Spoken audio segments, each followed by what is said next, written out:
महाराष्ट्रातील मुख्यमंत्री लाडकी बहीण योजना ही एक महत्त्वाकांक्षी सामाजिक योजना आहे, जी महिलांना आर्थिक सहाय्य देण्यासाठी सुरू करण्यात आली। पण आता या योजनेवर उच्च न्यायालयाच्या टीकेची वादळ उठली आहेत। या योजनेच्या खर्चावर आणि राज्य सरकारच्या प्राथमिकतेवर न्यायालयाने तीव्र नाराजी व्यक्त केली आहे। विशेषतः कर्मचाऱ्यांच्या हक्काच्या पैशांची मागणी नाकारताना सरकारने महिलांसाठी सुरू केलेल्या योजनेला लाखो कोटी खर्च करून चालू ठेवला आहे। यावर न्यायालयाने सवाल उठवला आहे। नमस्कार, मी प्रीती खंडागळे, आपण बघत आहात आवाज इंडिया मराठी। आता बघूयात आमचा स्पेशल रिपोर्ट। लाडकी बहीण योजना एक सामाजिक योजना की राजकारणाचा खेळ? मुख्यमंत्री लाडकी बहीण योजना याची सुरुवात महायुती सरकारने 1.5 वर्षापूर्वी केली होती, ज्यामध्ये पात्र महिला लाभार्थ्यांना दरमहा 1500 रुपये दिले जातात। या योजनेला मोठा प्रतिसाद मिळाला आणि यामुळे महायुतीला विधानसभा निवडणुकीत विशेष फायदा देखील झाला। महिलांनी मोठ्या प्रमाणात या योजनेसाठी मतदान करून सरकारला एक मोठा राजकीय फायदा दिला। परंतु योजनेला मिळालेल्या यशाच्या पार्श्वभूमीवर यावर अनेक टीकाकारांनी प्रश्नचिन्ह उचललेत। योजना सुरू असताना आता इतर अनेक गंभीर मुद्द्यांवर देखील विचार करणं आवश्यक ठरलंय। राज्य सरकारने 40,000 कोटी रुपये या योजनेवर खर्च केलेत, पण दुसरीकडे निवृत्त कर्मचाऱ्यांच्या पेन्शन आणि इतर हक्कांचे पैसे देण्यासाठी निधी मिळत नसल्याची खंत व्यक्त केली जाते।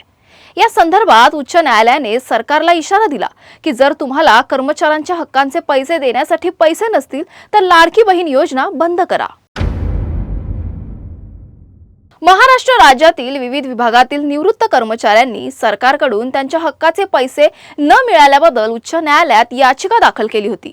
याचिकेमध्ये तक्रार केली होती की त्यांना 7व्या वेतन आयोगानुसार पेन्शन, ग्रॅच्युटी आणि इतर लाभ मिळाले नाहीत। या पार्श्वभूमीवर न्यायालयाने सरकारला कडवट शब्दात फटकारलं।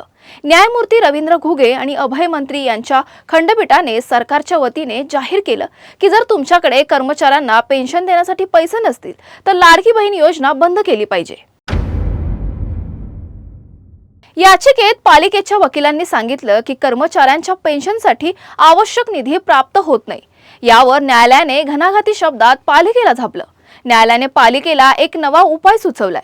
जर तुम्हाला निवृत्त कर्मचाऱ्यांना पैसे देण्यासाठी पैसा मिळत नसेल तर तुमच्या कार्यालयातील टेबल, खुर्च्या, एसी आणि इतर गाड्या विका, पण कर्मचाऱ्यांना हक्काचे पैसे दिलेच पाहिजेत। स्मरणीय आहे की न्यायालयाने पालिकेला निर्देश दिले की या प्रकरणावर अतिरिक्त आयुक्तांनी प्रतिज्ञापत्र सादर करणं आवश्यक आहे। लाडकी बहीण योजना ही एक महत्त्वाची सामाजिक योजना असली तरी न्यायालयाच्या या कडवट शब्दांनी योजनेच्या भवितव्यावर प्रश्नचिन्ह उपस्थित केलंय।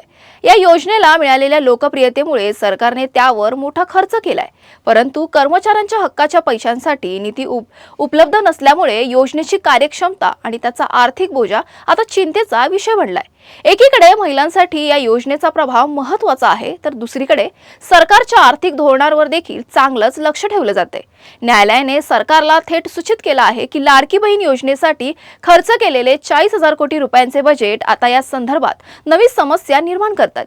योजना बंद करणं सरकारला एक मोठे राजकीय धोके देऊ शकतात, परंतु न्यायालयाच्या निर्णयाची आणि त्याच्या आदेशांची पालना करणं ही राज्य सरकारसाठी एक आव्हान ठरू शकतं। मुख्यमंत्री लाडकी बहीण योजना आणि राज्य सरकारच्या आर्थिक धोरणांवर न्यायालयाचे निरीक्षण ही एक महत्त्वाची घटना आहे। या प्रकरणात न्यायालयाने दिलेले निर्देश आणि शासनाच्या प्राथमिकतेच्या बाबतीत व्यक्त केलेली चिंता योजनेच्या भवितव्यावर मोठा प्रभाव टाकू शकतात। सरकारला आता हे ठरवण्याची वेळ आली आहे की त्याला सामाजिक योजनांच्या लोकप्रियतेतून राजकीय फायदे मिळवायचे आहेत किंवा त्या योजनेतून होणाऱ्या खर्चावर अधिक लक्ष केंद्रित करणं आवश्यक आहे।